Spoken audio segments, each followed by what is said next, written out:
3, 13 à 19, Jésus appelle les 12. C'est un texte qui nous apprend beaucoup de choses sur les vrais disciples de Jésus. Dans l'épisode précédent, on a abordé une section de l'Évangile selon Marc dans laquelle il est toujours question de l'autorité de Jésus, mais alors que cette autorité continue de se manifester, Marc nous révèle l'identité des véritables proches de Jésus de Marc 3, 7 à 6, 6. Au cours de cette deuxième partie du ministère galiléen de Jésus, une ligne est tracée. Qui est pour Jésus et qui est contre lui? Qui sont ses véritables proches, ses soutiens réels, ses disciples authentiques? La dernière fois, on a vu que la foule, cette grande multitude, était attirée par Jésus, qui était donc très populaire, mais pas forcément parce qu'elle souhaitait l'entendre et le suivre. Ni l'enthousiasme de la foule, ni l'orthodoxie des démons ne suffit pour devenir disciple de Jésus. Notre texte s'inscrit directement sur cette toile de fond. Les 12 que Jésus appelle en Marc 3, 13 à 19 sont de vrais disciples. Notre texte nous enseigne ce que cela implique concrètement. On va le diviser en 4. Premièrement, l'appel des 12 au verset 13. Plus tard, il monta sur une colline avoisinante et appela ceux qu'il voulait, et ils vinrent à lui. Dans le texte précédent, Jésus s'était retiré avec ses disciples du côté du lac de Galilée. C'est là qu'une foule immense l'avait rejoint. Cette fois, Jésus monte sur une colline avoisinante près du lac, et qu'est-ce qu'il fait? Il appela ceux qu'il voulait. Marc ne précise pas s'il s'agit uniquement des 12 à ce stade, ou si Jésus appelle un groupe plus large de disciples dans un premier temps, avant de se focaliser sur les 12. En l'absence de précision et à la lumière de la suite, il semble que Marc se concentre déjà sur l'appel des 12 au verset 13. Jésus les appelle, c'est-à-dire qu'il les invite solennellement à venir à lui. Marc précise que Jésus appela ceux qu'il voulait, c'est-à-dire les 12, qui joueront un rôle clé dans la suite. Cette situation est inhabituelle dans le contexte de l'époque. Quand un juif du 1er siècle aspirait à être le disciple d'un maître, d'un rabbi, c'est le disciple qui demandait au rabbi de devenir son maître, un peu comme on choisit une université aujourd'hui. Mais ici, c'est le maître qui choisit ceux qu'il veut comme disciples. Marc dépeint Jésus comme exerçant un choix souverain comparable à celui de Dieu, puisque cet appel s'inscrit dans le grand projet de Dieu tel qu'il se manifeste à travers l'histoire de la rédemption et que cet appel va complètement réorienter la vie des 12. La réponse des disciples, ils vinrent à lui. Ils répondent présents, ce qui met en valeur l'autorité de Jésus sur leur vie. Les disciples font le choix de dire oui à Jésus et de le laisser guider leurs pas. Ils entrent dans le projet de Jésus. Deuxièmement, l'établissement des 12. La première partie du verset 14, il désigna ainsi 12 hommes qu'il nomma apôtres.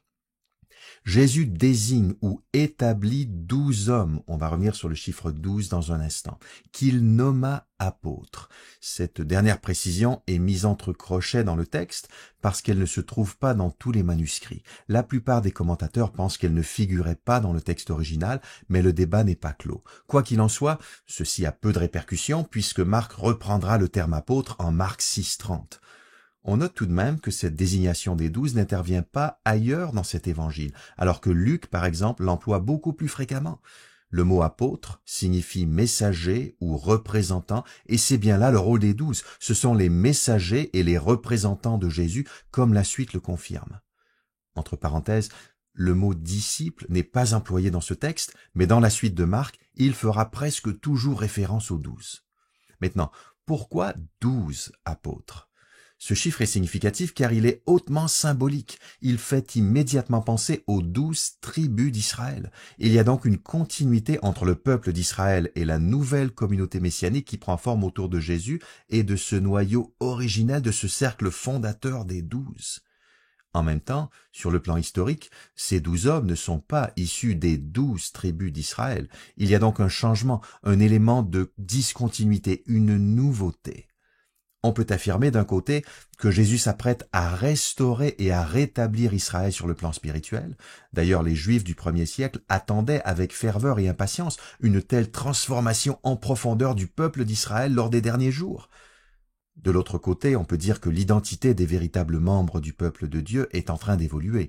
On a affaire ici à un peuple eschatologique, un peuple des derniers temps, puisque, comme Jésus l'a déclaré en Marc 1,14, le temps est accompli. Ce sont les participants au royaume de Dieu que Jésus a déjà inauguré, d'après Marc 1,15. Seront intégrés dans cette communauté eschatologique du royaume toutes les personnes qui se repentent et croient à l'Évangile, également d'après Marc 1,15. Et cela inclura plus tard des gens de tous les peuples, de toutes les nations, d'après Marc 13,10. Voilà ce qu'on peut dire au sujet des 12 et du nouveau peuple qui se constitue autour d'eux et de Jésus. Par leur attachement à Jésus, les 12 montrent la voie à tous les futurs adhérents de la communauté messianique. Maintenant, quel est le mandat des 12? Il a 2 volets. Premier volet, à la fin du verset 14, et qui devait être constamment avec lui. Les 12 ont premièrement la responsabilité d'accompagner Jésus, d'être avec lui. Et c'est ce qui se produit dans les textes suivants. Ce n'est qu'au chapitre 6 que les 12 seront envoyés en mission. D'abord, ils doivent apprendre aux côtés du Maître, l'observer, l'écouter, être instruits et enseignés, formés par Jésus lui-même. Or, être avec Jésus, ce n'est pas toujours facile. Jésus subit les pressions de la foule et de ses opposants, et ses disciples vivent toutes ces choses avec lui. Cette étape, qui consiste à être avec Jésus, est importante non seulement pour la mission décrite au chapitre 6, qui a lieu durant le ministère terrestre de Jésus, elle est aussi cruciale pour la vie de l'Église après la résurrection de Jésus. Lorsqu'il s'agit de remplacer Judas par un 12e apôtre, l'un des critères de sélection à respecter, d'après Actes 1, 21-22, c'est le fait d'avoir accompagné Jésus et ses apôtres durant tout le ministère de Jésus. C'est ainsi que sont formés les apôtres pour un service qui durera toute leur vie. Maintenant, le second volet du mandat des 12, verset 15, il les envoya annoncer l'Évangile avec le pouvoir de chasser les démons. Non seulement les 12 passent du temps avec Jésus, ils sont aussi envoyés. Ils le seront effectivement au chapitre 6. C'est le rôle des apôtres qui sont des messagers ou des représentants. Les mots apôtres et envoyés sont d'ailleurs de même famille en grec. Jésus n'attendait pas que les gens viennent à lui, même si beaucoup le faisaient. Il se déplaçait d'un endroit à l'autre, d'après Marc 1, 38-39. Eh bien, le moment venu, les 12 auront aussi vocation à se déplacer et à aller à la rencontre des gens. Littéralement, il les envoya prêcher ou proclamer. La nature du message n'est pas précisée dans le texte original, mais il s'agit bien sûr de la bonne nouvelle, puisque c'est ce message que Jésus lui-même prêchait d'après Marc 1, 14. Marc ajoute donc ici un maillon à la chaîne des prédicateurs mentionnés dans son évangile. Jean-Baptiste prêchait, Marc 1, 4 et 7. Jésus prêchait, Marc 1, 14, 38, 39. Le lépreux guéri a proclamé la nouvelle de ce qui lui était arrivé, Marc 1, 45. Et ici, les 12 sont envoyés pour prêcher. Ce qu'il faut surtout discerner, c'est que les 12 poursuivent et prolongent le ministère de Jésus lui-même. Leur activité est une extension de la sienne. Comme Jésus prêchait, les 12 proclamaient le même message, la bonne nouvelle de Dieu. Le temps est accompli, le royaume de Dieu est proche, changez et croyez à l'Évangile. Marc 1, 14 et 15. Et pour appuyer cette proclamation des 12, Jésus leur délègue une partie de son autorité, le pouvoir ou l'autorité de chasser les démons. Je dis une partie de son autorité car d'après Marc 9, 28, il ne chassait pas toujours les démons avec la même efficacité que lui. L'autorité de Jésus reste supérieure à celle des disciples. Néanmoins, ils sont équipés convenablement pour le service qui leur est confié. Ce que nous avons ici, c'est un résumé de leur ministère. Marc aurait pu mentionner également l'autorité de guérir les malades, car d'après Marc 6, 13, cela faisait partie de leur ministère, et les 12 prolongent le ministère de Jésus. Mais Marc choisit d'insister ici sur le fait qu'il ne s'agit pas simplement de faire du bien aux gens qui sont dans le besoin. Les 12 participent à un combat spirituel féroce. Ils s'opposent à Satan et à ses démons. Comme Jésus, ils chassent des démons pour démontrer l'autorité du royaume de Dieu, qui est supérieure à celle du royaume de Satan, ce sur quoi Jésus insistera dans la suite de ce chapitre 3 de Marc. Enfin, nous avons les noms des 12 dans les versets 16 à 19. Début du verset 16, voici les noms des 12 qu'il désigna. Cette liste est intéressante pour plusieurs raisons. Nous n'avons pas affaire ici à des membres de l'aristocratie juive, mais plutôt à des hommes ordinaires. Ensuite, les 3 premiers reçoivent un nouveau nom ou un surnom de la part de Jésus, ce qui suggère qu'ils jouent un rôle prépondérant parmi les 12, Simon, Jacques et Jean. On les retrouve par exemple avec Jésus lors de la transfiguration en Marc 9, 2. Dans l'Ancien Testament, Dieu avait donné un nouveau nom à certains personnages importants, comme Abraham et Sarah, ou Jacob qui avait reçu le nom Israël, et c'est ce qui se produit sans doute ici. Autre observation, n'oublions pas que Jésus a déjà appelé 5 des 12 hommes à quitter leur profession et à le suivre, les frères Simon et André, et les frères Jacques et Jean, tous des pêcheurs professionnels en Marc 1, 16 à 20, et Lévi, le collecteur d'impôts, en Marc 2, 14, 15. Enfin, 7 des 12 ne sont mentionnés qu'ici dans l'Évangile selon Marc. Leur importance tient donc au simple fait qu'ils font partie des 12, le noyau de la communauté eschatologique du royaume. Les 3 premiers, je poursuis la lecture au verset 16, Simon, auquel Jésus donna le nom de Pierre, Jacques, fils de Zébédée, et Jean son frère, auquel il donna le nom de Boanerges, ce qui signifie fils du tonnerre. Simon est mentionné en premier en tant que leader des 12. C'est toujours le cas dans les listes des apôtres. Son surnom signifie Pierre, mais ce n'était pas un nom courant contrairement à Simon, qui était le nom juif masculin le plus répandu en Palestine à l'époque. Marc n'explique pas la signification de ce surnom comme le font Matthieu en Matthieu 16, 18 et Jean en Jean 1, 42. Marc ne nous dit pas pourquoi Jacques et Jean sont surnommés fils du tonnerre. C'est peut-être une référence à leur tempérament parfois explosif. D'autres ont avancé l'hypothèse selon laquelle le tonnerre pouvait symboliser la puissance de Dieu et donc l'irruption de son royaume. Difficile de savoir ce que Jésus a à l'esprit. Au verset 18, la liste se poursuit. André, Philippe, Barthélemy, Matthieu, Thomas, Jacques fils d'Alphée, Thaddée, Simon le Zélé. Je reprends ces noms dans l'ordre. André est le frère de Simon. Philippe est un nom grec courant, mais était peu utilisé parmi les Juifs de Palestine au 1er siècle. Barthélemy correspond probablement au Nathanaël de Jean 1, 45. Certains portaient plus d'un nom dans cette culture. Matthieu est probablement le Lévi de Marc 2, 14. Thomas intéressera davantage Jean, l'auteur du 4e évangile, qui fait état de ses doutes quant à la résurrection de Jésus. Jacques, fils d'Alphée, est parfois identifié à Jacques le Jeune, mentionné en Marc 15-40. C'est peut-être le frère de Matthieu qui correspond à Lévi, car d'après Marc 2,14, Lévi est également le fils d'Alphée. S'agit-il du même Alphée? On ne le sait pas. Thaddée correspond peut-être à Jude, fils de Jacques en Luc 6,16. Thaddée serait son nom grec et Jude son nom hébreu, ce qui est plausible. Quant à Simon le Zélé, son surnom le distingue du premier Simon. Ce surnom fait peut-être référence à son zèle pour la loi ou encore à sa ferveur nationaliste, mais attention, le parti politique des Zélotes n'est entré en scène que des années plus tard. Et le dernier des 12, au verset 19, est Judas Iscario, celui qui le trahit. Marc nous a déjà dit que les pharisiens et les hérodiens se sont concertés sur les moyens de faire mourir Jésus en Marc 3,6. Ici, il précise qu'une trahison proviendra de l'intérieur du cercle des 12. Même parmi les disciples de la première heure, une ligne de démarcation est ainsi tracée. Que retenir de Marc 3, 13 à 19? D'abord, l'autorité de Jésus, telle qu'elle s'observe dans son appel et dans la réponse à son appel. Une fois de plus, le lecteur est impressionné par l'autorité de Jésus. Il appelle ceux qu'il veut, les 12, et ces derniers viennent à lui, même si cela implique pour eux qu'une nouvelle vie commence. La volonté souveraine de Jésus se voit dans son choix délibéré de ses hommes. Il a choisi ceux qu'il voulait, comme Dieu choisit ceux qu'il veut, comme Dieu avait choisi Israël parmi tous les peuples de la terre.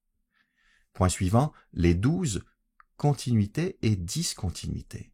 Les 12 font penser aux 12 tribus d'Israël. Il y a donc une continuité entre cette nouvelle communauté et le peuple de Dieu dans l'Ancien Testament. Dieu est en train de reconstituer et de rétablir Israël sur le plan spirituel. En même temps, il y a discontinuité. Nous avons affaire au noyau d'un nouveau groupe de disciples dans lequel toute personne qui se repent et croit peut entrer, quelle que soit son origine ethnique. C'est une communauté eschatologique qui prend forme parce que le royaume de Dieu est inauguré. Une petite note pour anticiper la suite. Très souvent dans l'Évangile selon Marc, les 12 sont dépeints négativement, ou du moins avec une certaine ambiguïté. Ils ne parviennent pas à saisir le sens des miracles et des paroles de Jésus. De toute évidence, ce ne sont pas eux les héros de l'histoire. Eh bien, même dans ce texte qui raconte le rappel, c'est Jésus qui est au premier plan. Tout l'honneur lui revient. Une observation évidente, Jésus n'est pas l'un des 12. Pourquoi c'est significatif? Encore une fois, cela contribue à rapprocher Jésus de l'Éternel. Dans l'Ancien Testament, c'est l'Éternel qui a appelé son peuple, composé de 12 tribus. Ici, c'est Jésus qui appelle les 12, qui constituent le fondement de son nouveau peuple. Mais Jésus est distinct de cette communauté eschatologique, il est son créateur, son maître, son roi. Ensuite, un programme pour les missionnaires et pour tous les disciples.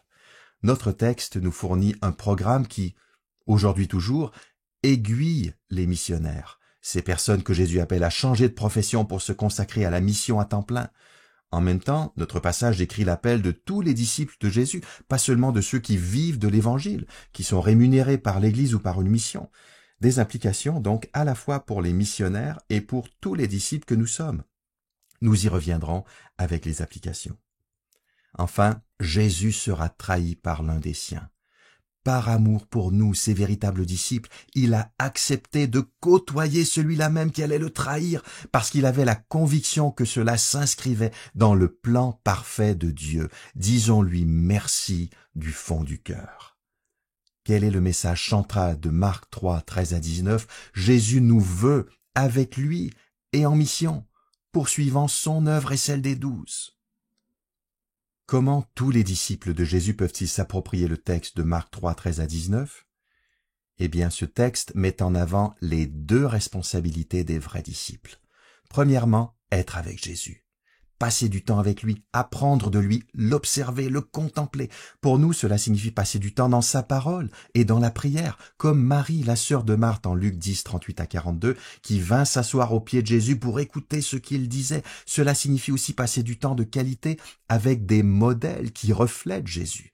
Ainsi l'apôtre Paul écrit aux Corinthiens, « Suivez donc mon exemple, comme moi, de mon côté, je suis celui de Christ. » 1 Corinthiens 11, 1. Deuxième responsabilité des vrais disciples, poursuivre la mission contestée de Jésus. Ainsi, les disciples n'ont pas à choisir entre la contemplation et l'action. Les 2 aspects font partie intégrante de leur vocation. Nous sommes tous appelés à être des témoins, nous qui sommes disciples de Jésus. Nous avons tous un rôle à jouer dans la proclamation de la bonne nouvelle et dans le combat spirituel. Certes, la contribution précise de chaque disciple n'est pas exactement la même. Certains, encore aujourd'hui, jouent un rôle très proche de ce qui est dit de la mission des 12 au verset 15. Pour d'autres, en revanche, l'engagement dans la mission est indirect. Ils jouent un rôle de soutien auprès des frères et sœurs qui sont en première ligne. Mais quel que soit notre service précis, il s'inscrit dans la grande mission esquissée par Jésus. L'Évangile doit atteindre tous les peuples, d'après Marc 13, 10. Dans nos villes, nos villages et nos régions, trop de personnes n'ont pas encore eu accès au message du royaume. Restons concentrés sur l'objectif fixé par Jésus lui-même. Père Céleste, quel privilège d'être appelé par Jésus, qui nous veut auprès de lui comme il voulait les 12. De notre côté, nous désirons être constamment avec lui en écoutant sa parole et son esprit. De plus, nous acceptons de renoncer à notre confort pour aller vers les gens qui nous entourent et leur apporter la bonne nouvelle. Nous sommes bien faibles pour ce combat spirituel, mais nous nous appuyons sur l'autorité de Jésus. En son nom, Amen.